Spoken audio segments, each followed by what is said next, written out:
Is Brilyn Hollyhand, author of One Generation Away, Why Now is the Time to Restore American Freedom, also the chair of the RNC Youth Advisory Council, and Virginia Allen, host of the Daily Signal podcast. Welcome to you both.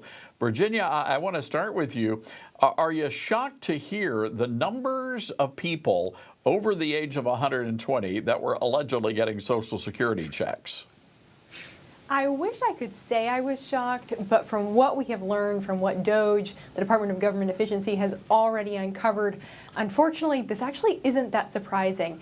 The mismanagement at the federal government of our taxpayer dollars seems to know absolutely no ends. But the encouraging part is that something is being done about it. According to polling from the Napolitan Institute, 62% of American voters believe that within this year, that under President Trump's leadership, under the work of Elon Musk at DOGE, that they are going to be saved money, that Americans are going to really receive money back, and that the American government is going to start cutting some of this really waste, fraud, and abuse so that we can get spending under control. So this is a step in the right direction, but certainly discouraging to see what has for decades been happening within our government, but finally is being now exposed.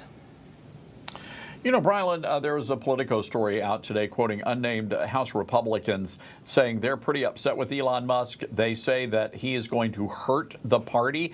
And I'm curious to get your take on that. Do you think that Elon is helping or hurting the Trump agenda here? He's certainly helping the Trump agenda. Todd, I'll tell you this. I spoke on a college campus last week, and when I was done, the students on that campus didn't come up and talk to me about that Signal group chat that got leaked or complain to me about DOGE. They came up and said that they were excited about a Republican Party that's actually doing what they said they were done.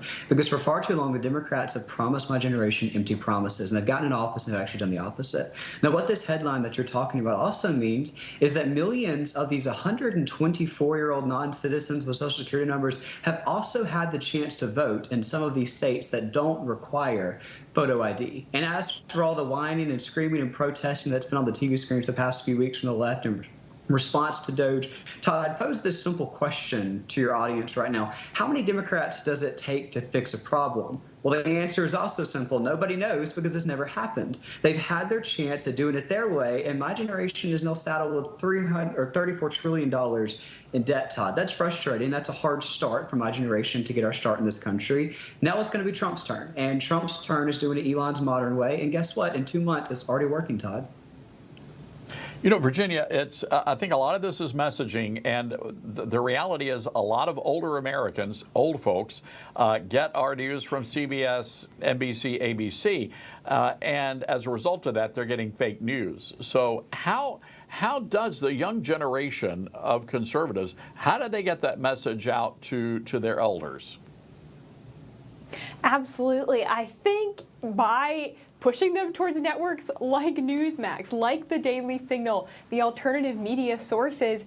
And, you know, I think new media, as has been named by the Trump administration, is doing such a good job pushing out the facts and what is true across some social media platforms like Facebook that older generations tend to utilize really well.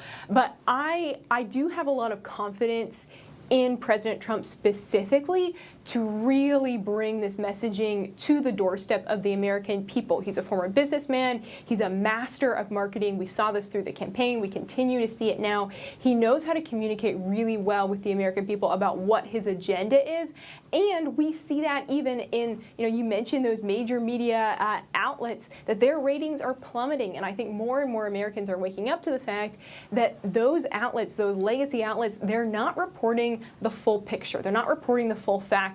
And so they are turning to some of these alternative news outlets that are really bringing that information right from the White House. And Brilyn, to wrap things up with you, it's guys your age, young men who are leading this charge, this new conservative movement. What's going on here with that? Why is your generation of young men getting involved politically now?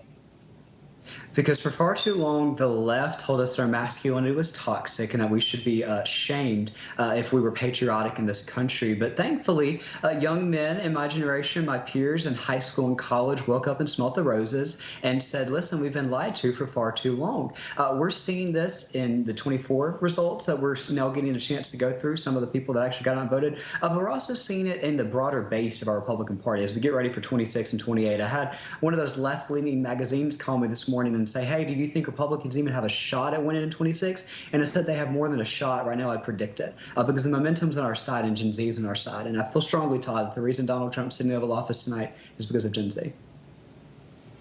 All right. We're going to have to leave it there, guys. Virginia, yes, the answer. Watch more Newsmax. Well done. Brilyn, thank you as well.